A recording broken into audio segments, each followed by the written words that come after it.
Hi, this is Renee with the Tithing Let's talk about what the church doesn't want you to talk about today on the Tithing Hoax podcast. Stay tuned for this week's message.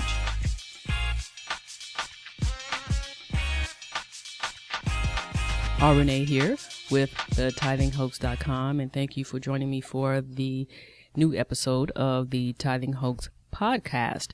Before I get into today's message, let me make this announcement.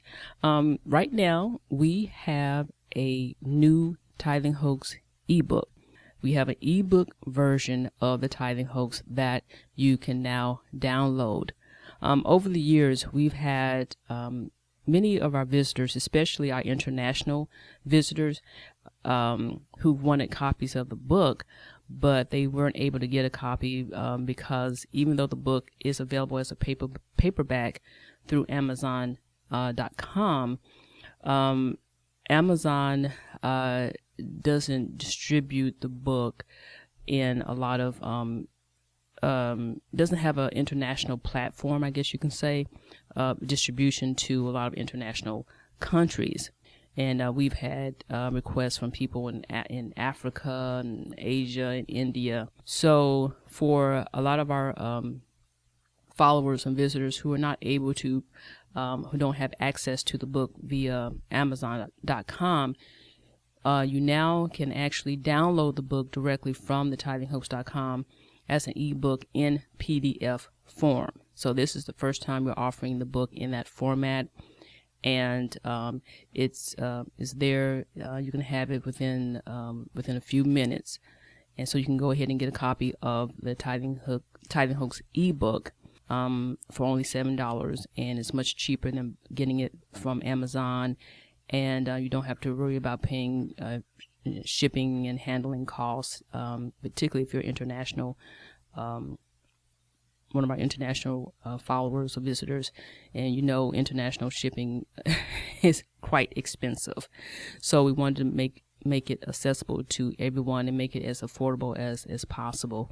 So you can now download your ebook version of the Tithing Hoax, and of course we also have the free tithe study guide in a PDF form, and you can also download that from the tithinghoax.com, and that's a free resource that will give you a good foundational understanding of the biblical tithe. So I just wanted to share that with you and to let you know what's available now from the tithinghoax.com. So now, in this episode, I'm continuing a series of teachings that address some questions and some statements one of our visitors had raised, and regarding the tithe and why he supports the tithe and basically what he's been taught about the tithe. And so in this episode, this is the statement, one of the statements that he shared with me. Now his position is this: the tithe guarantees meat in God's house.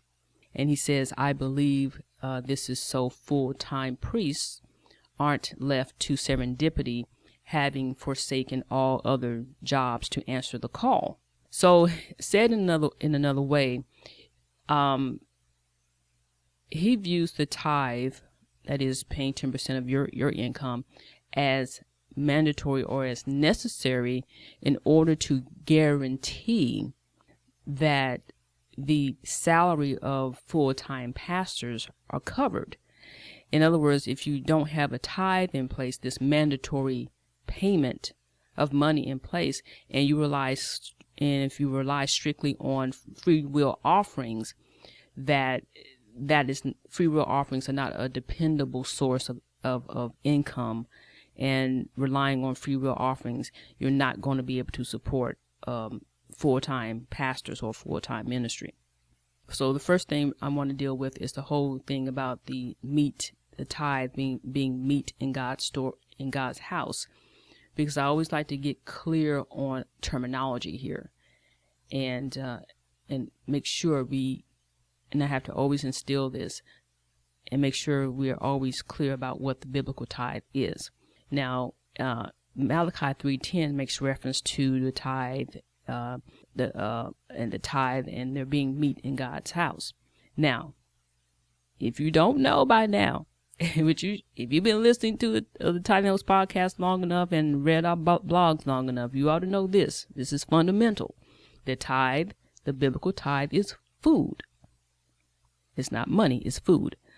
And so when the scripture, Malachi 3:10, is talking about meat in God's house, it's actually meat in reference to agricultural produce. It's food, because that's what tithes are. It's food. It's fruits, the vegetables, the grains, the oils, the wines, and the livestock. Now, to have the tithe, or have the meat in God's house, or God's storehouse, you have to look at what a storehouse is. And the storehouse is not a church. The storehouse is not a place of worship. Because people, pro-tithers, think of tithe as money, and if you're going to and money is the meat, and if you're going to have meat in God's house, storehouse, they think that is the same thing as church, and it's not. The storehouse, and this is according to the research done by Dr. Russell Kelly, a theologian, and if you have not checked out his work, he's done excellent work on the topic of tithing. The storehouse in the Old Testament temple, as he says, or the Jewish temple, the storehouse or were actually storerooms within the Jewish temple. And according to Dr. Russell, these storerooms contain 2% of the nation of Israel's tithes. But anyway, the storehouse is is a storage room or storage facility where the tithes were kept. Now, in terms of the Jewish temple, you had these storerooms in the temple where the tithes were stored. They were stored there for the time in which the priest and the assistants to the priest would offer up the tithes for sacrifice and made their offerings on the altar and so forth. So they had to have a place to keep the tithes that were brought to them from some of the ancient Israelites, those who were responsible for paying tithes. So they had to have a place to keep the tithes. So that's what the storehouse or the storerooms were. These were places, they were just storage facilities for all this food and all this livestock. Simple as that. But the storehouse itself was not a place of worship, and so a storehouse is not the same as a church. So let's get clear about that. So let me move on to his second statement, where he says, I believe that basically the tithe is necessary in order for so full-time priests or pastors won't be left to serendipity, having forsaken all other jobs to answer the call. Let's look at, since because the whole tithe thing is really based on the old covenant and the way the ancient Israelites had their religious system set up. So the only people God ever promised tithes to were the Levites. The tithe was set aside for the Levites. And yes, the tribe of Levi was the tribe in which all of the priests and the assistants to the priests came from, that tribe, the Levitical priesthood, and they were responsible for conducting the religious services for ancient Israel. And in Numbers chapter 18 verses 25 through 32, it talks about the tithe being set aside for that group of people, being set aside for the Levites. So only the Levites were authorized to receive tithes. That was God's promise to them. Okay. Now, when you talk about the Christian church of today, here's the thing. The Christian church of today, in terms of its structure, it doesn't even resemble and doesn't take its blueprint from the New Covenant church of the Bible. It's really based on the way the ancient Israel had their religious system set up, and that was based on the Old Covenant. So my question is, as a Christian church, why are you basing or developing why have you structured the Christian church, which is supposed to be of the New Covenant? Why is it based on an Old Covenant paradigm? So to really understand this, we have to look at the New Covenant Church and how it was set up. And I found this resource. It's called The Biblical Model for Church Organization by Mitch Cervinka. The Biblical Model for Church Organization by Mitch Cervinka. And what I what I like about it is that he really broke down in a very simple way what the New Covenant Church of the Bible looks like.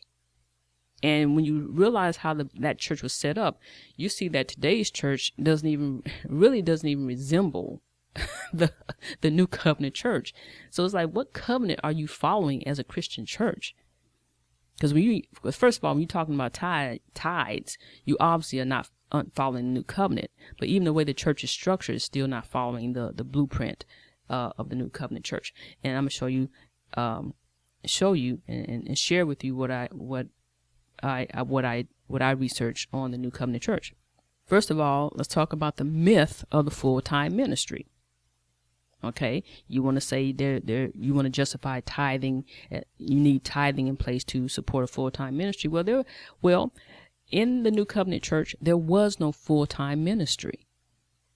There was no concept of a full-time ministry. There was no such thing as people pastoring a church as a profession. And I quote from the source, Mr. Cervinka's resource here. He says, "When appointed to be a pastor, a man did not give up his secular job." Need I repeat that? When appointed to be a pastor, a man did not give up his secular job. He kept his job. Furthermore, the task of pastoring the church was shared among several men. So there was no structure where this is like the head pastor in charge and then it's like everybody else under him. There was no head pastor who quit his job and he pastored full-time as his profession. That did not exist. And it would make sense that you would have several men pastoring a church because, so these men had to keep their jobs. I'm sure they had, families to support. So you need to keep your job. And it wasn't intended for this to be a profession. So yes, it would make sense that you would have several men who would share the duties and responsibilities of pastoring a church. So that responsibility didn't fall on the shoulders of one person. So everyone could contribute to the church and yet still maintain their full-time employment.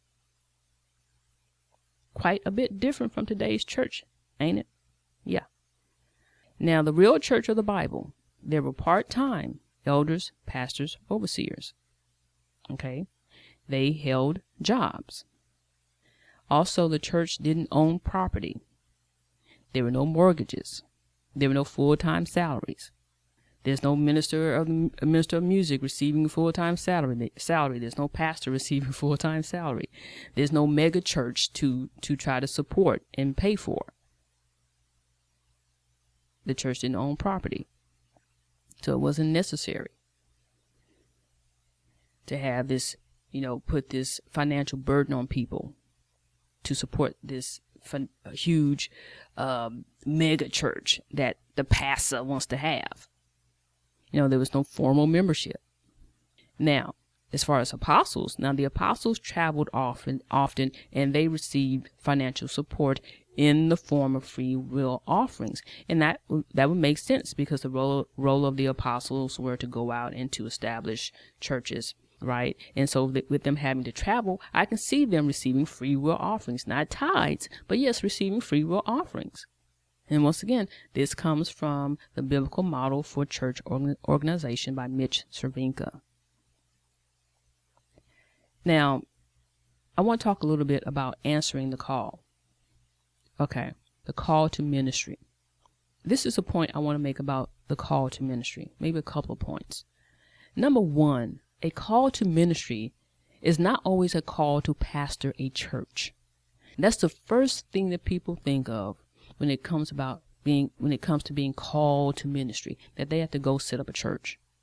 I don't think everybody who has a church or who's pastoring a church is necessarily called to pastor a church.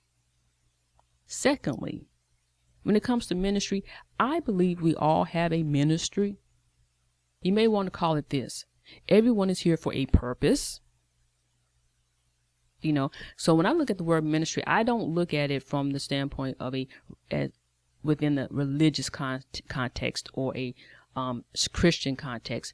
The ministry is, I have a broader view of the word ministry. I don't confine it to religious terms.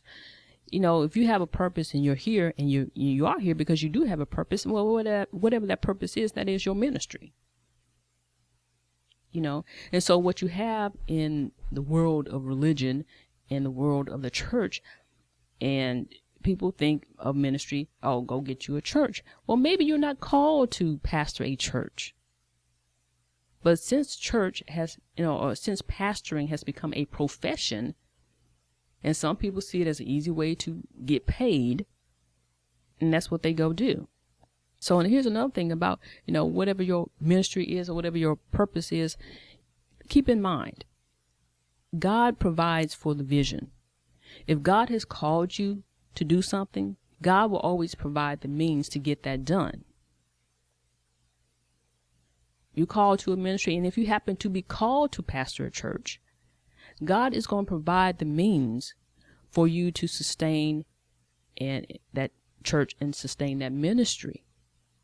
You see, and my thing is, when people are not necessarily acting in quote unquote the will of God, and they're really acting on their own, coming from a place of their ego, and it's something that they just want to do, that's when you get into situations where, a lot of these folks bite off more than they can chew. They go get these try to have a big mega church, and pastor wants a Bentley, and he wants to be the head, the HNIC, the head Negro in charge. He wants to be, he wants to be this celebrity preacher. He wants what the next preacher has and more. Or getting into competing with other pastors, and so they start doing things that they may not be called to do, and so that's when you get into situations where you have preachers who start manipulating and coercing people into tithing. They start manipulating the Bible and taking scriptures out of context,